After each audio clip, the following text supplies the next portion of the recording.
परीक्षित राजा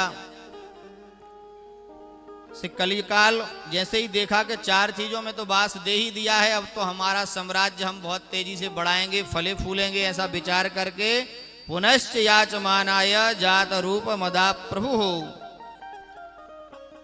कहने लगा कि महाराज ये तो सब बुरे बुरे कार्य हैं और आपके राज्य में तो ऐसी प्रजा है ही नहीं जो इन कार्यों को करती हो,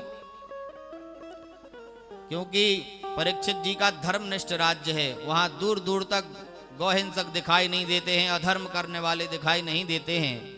तो कहने लगा एकाध कोई चीज अच्छी तो दो जिसमें हम निवास कर सकें, आपके राज्य में ऐसा कोई नहीं है जिसके यहां हम जाके और निवास करें। तो परीक्षित जी कहते हैं और उसको स्वर्ण में निवास दे देते हैं। 5 चीजें हो जाती हैं। स्वर्ण में जैसे ही निवास परीक्षित जी उसको देते हैं और जंगल में निकल जाते हैं अपना धनुष बाण लेकर के। जंगल में जब परीक्षित जी जाते हैं तो वह प्यास से व्याकुल हो जाते हैं। प्यास से व्याकुल होने के लिए पानी की तलाश में जंगल में भटकने लगते हैं। और यहाँ परीक्षित जी जैसे ही जंगल में गए थे तो उस समय जरासंध को जीत करके भीम के द्वारा जब जरासंध मारे गए तो उनको जीत के जो जरासंध का मुकुट आके राज्य में रखा था, देखने में बड़ा सुंदर था, उसी को धारण करके परीक्षित जी गए। तो जरासंध ने बहुत अधर्म जीवन में किया, कितने राजाओं को मार के उसने वह स्वर्ण आदि एकत्रित किया था, उसमें अधर्म का वास था। ऐसे मुकुट को धारण करने के कारण उस स्वर्ण मुकुट में उस कली का वास हो गया।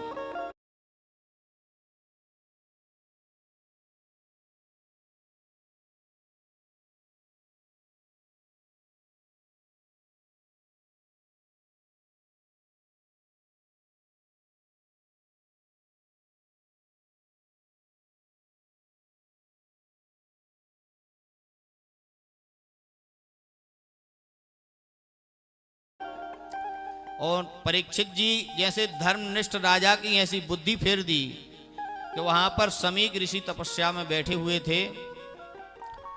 तो जाकर के परीक्षित जी ने आवाज लगाई तो उन्होंने उस समाधि में थे, ब्रह्म के आनंद में आनंदित हो रहे थे। परीक्षित जी की आवाज उनको सुनाई नहीं दी और परीक्षित जी को लगा कि बताओ यह ऋषि ढोंग बना करके ही बैठा हुआ है, समाधि का बहाना करवे कि राजा का हमको स्वागत न कर पाए, राजा को हमको जलपान आदि न कराना पड़े।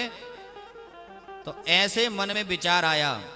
और कलिकाल हमेशा बुद्धि ही खराब करता है, हमेशा आपके मन मस्तिष्क में ऐसे ऐसे अभिमान वाले विचार लाएगा जो सज्जन पुरुष होंगे उससे द्रोह करा देगा, जो सत्संगी पुरुष होंगे उनसे द्रोह करा देगा, उनके प्रति अश्रद्धा आपकी बुद्धि में भर देगा कि आप अच्छे कार्य करेंगे ही नहीं। परीक्षित जी को भी यही तो किया उस समय, और कोई तो उसका बस चला नहीं, क्योंकि जिसके रक्षक स्वयं भगवान होते हैं, भक्तों के रक्षक तो भगवान हैं। भगवान भक्त वत्सलः, भक्तों पे भगवान का पूर्णतः वात्सल्य होता है। तो भगवान के द्वारा रक्षित जो भक्त होते हैं उसका कलिकाल कुछ नहीं बिगाड़ पाता है, बस थोड़ा बहुत बुद्धि के भ्रम को फैलाएगा। और परीक्षित जी को भी वही हुआ। तो परीक्षित जी ने एक मरा हुआ वहां सर्प पड़ा था, वह अपने तीर से उठा के उनके गले में डाल दिया और वहां से चले हुए गए। ये स्थिति जब फरंगी ऋषि को प्राप्त जानकारी इसकी लगी तो वह कौश की नदी में जाकर के अपनी अंजलि में जल लेके बड़े क्रोधित हो गए, सर्प के समान फुफकारने लगे कि ये राजाओं को देखो कितना अभिमान छा गया है कि हमारे पिता इतने तपस्वी हैं, परम शांत हैं, सदैव परोपकार के लिए कार्य करते रहते हैं, और ऐसे हमारे परम पूजनीय पिताजी के गर्भ में राजा ने मरा हुआ सर्प डाला, इनको इसका दंड अवश्य मिलना चाहिए। और इस प्रकार से श्रृंगी ऋषि क्रोधित हो गए और क्रोधित होकर के वहां पर श्राप देने लगे राजा परीक्षित जी के लिए। कहते इति लंघित मर्यादम तक्षका सप्तमे हनि द्रंक्षति स्म कुलांगारम नोदितो में तद्रुहम।